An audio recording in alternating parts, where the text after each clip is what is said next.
Mega cities کہلانے والے بڑے بڑے شہروں کا کھمبیوں کی طرح پھیلاؤ ایک عالمگیر حقیقت بن چکا ہے۔ 10 ملین سے زائد کی آبادی والے شہروں کی تعداد چند عشرے پہلے کے مقابلے میں اب 3 گنا ہے، لیکن ان شہروں کے پھیلاؤ کے ساتھ ساتھ ان کے شہریوں کے مسائل بھی بڑھتے جا رہے ہیں۔ شہر دراصل چھوٹے سائز کے پورے معاشرے ہوتے ہیں۔ ہمیں بہت تھوڑی سی جگہ پر ہر طرح کے امکانات اور چیلنج نظر آتے ہیں، ویسے ہی جیسے کسی محدب عدسے کی مدد سے۔ دنیا کا سب سے بڑا میگا سٹی 38 ملین کی آبادی والا جاپانی دارالحکومت ٹوکیو اور اس کا مضافاتی علاقہ ہے۔ اس کے بعد 34 ملین کی آبادی والا جکارتہ، پھر دہلی، ممبئی، منیلا اور شنگھائی کے نام آتے ہیں، جن میں سے ہر ایک کی آبادی 20 ملین سے زیادہ ہے۔ لاطینی امریکہ کے 2 سب سے بڑے میٹروپولیٹن شہروں کی آبادی بھی 20 ملین سے زیادہ ہے، ساؤ پاؤلو اور میکسیکو سٹی۔ میگا سٹیز میں ٹریفک بہت بڑا مسئلہ ہوتی ہے۔ ہم کاروں کے عادی ہیں، ان کے بغیر شہروں کا تصور نہیں کر سکتے، مگر ایک بار ہمیں یہ تجربہ ہو جائے تو ہم واپس گاڑیوں کی طرف جانا نہیں چاہیں گے۔ اگر سڑکیں استعمال کرنے والے شہریوں کی مختلف قسموں کو ایک دوسرے سے علیحدہ کر دیا جائے تو مستقبل میں بڑے شہر ممکنہ طور پر ایسے نظر آئیں گے۔ ایک سڑک تیز رفتار الیکٹرک کاروں کے لیے، دوسری اسکوٹروں، سائیکل سواروں اور پیدل چلنے والوں کے لیے، اور تیسری صرف پیدل راہگیروں کے لیے۔ بنا ہوا شہر ووون سٹی میں خوش آمدید۔ جاپانی کارساز ادارے ٹویوٹا کا زیر تکمیل منصوبہ۔ جدید ترین ٹیکنالوجیز والا ایک پروٹوٹائپ سٹی جیسے ایک تجربہ گاہ جس میں آپ رہ سکتے ہیں۔ یہاں تمام گاڑیاں سیلف ڈرائیونگ اور بجلی یا ہائیڈروجن سے چلنے والی ہوں گی۔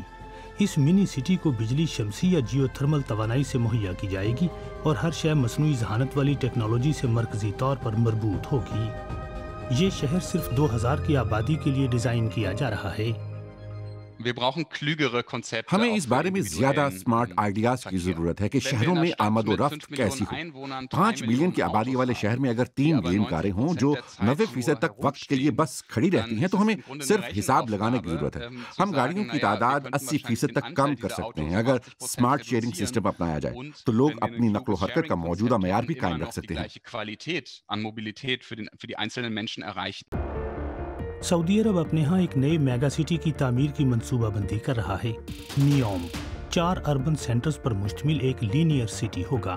یہ منصوبہ سعودی ولی عہد کی سوچ کا نتیجہ ہے جس پر اندازاً 500 بلین یورو لاگت آئے گی۔ نیوم میں سڑکیں اور تمام تیز رفتار الیکٹرک ریل رابطے زیر زمین ہوں گے۔ اس منصوبے کو عرف عام میں دی لائن یا لکیر کہا جاتا ہے کیونکہ یہ 170 کلومیٹر طویل اور کاربن نیوٹرل ہوگا۔ ہر طرح کی ٹیکنالوجی کو فعال رکھنے کے لیے 5G نیٹ ورک استعمال کیا جائے گا۔ ابھی تک یہ بہت کم آبادی والا اور غیر ترقی یافتہ علاقہ ہے۔ ہم یہاں دیرپا بنیادوں پر انفراسٹرکچر تعمیر کرنا اور اقتصادی سرگرمیاں شروع کرنا چاہتے ہیں۔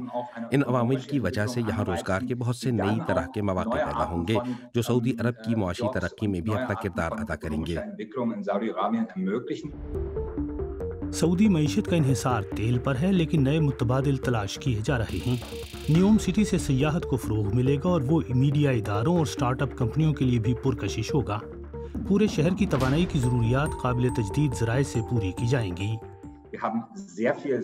یہاں دھوپ اور تیز ہوا دونوں ہی بہت زیادہ ہوتی ہیں، اس لیے ہماری توانائی کے نظام کا مکمل انحصار پرائمری انرجی پر ہوگا۔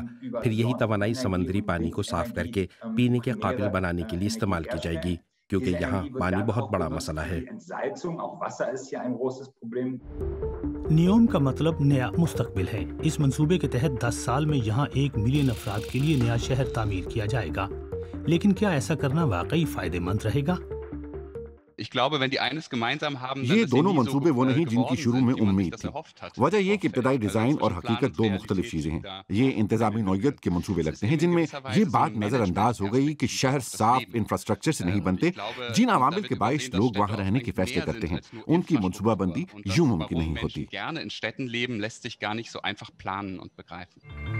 ووون سٹی اور نیوم 2 نئے لیکن ماحول دوست اور ہائی ٹیک شہروں کے منصوبے جہاں عام شہری اپنی زندگی سے واقعی لطف اندوز ہو سکتے ہوں، لیکن کیا یہ دونوں خواب واقعی حقیقت بن سکیں گے؟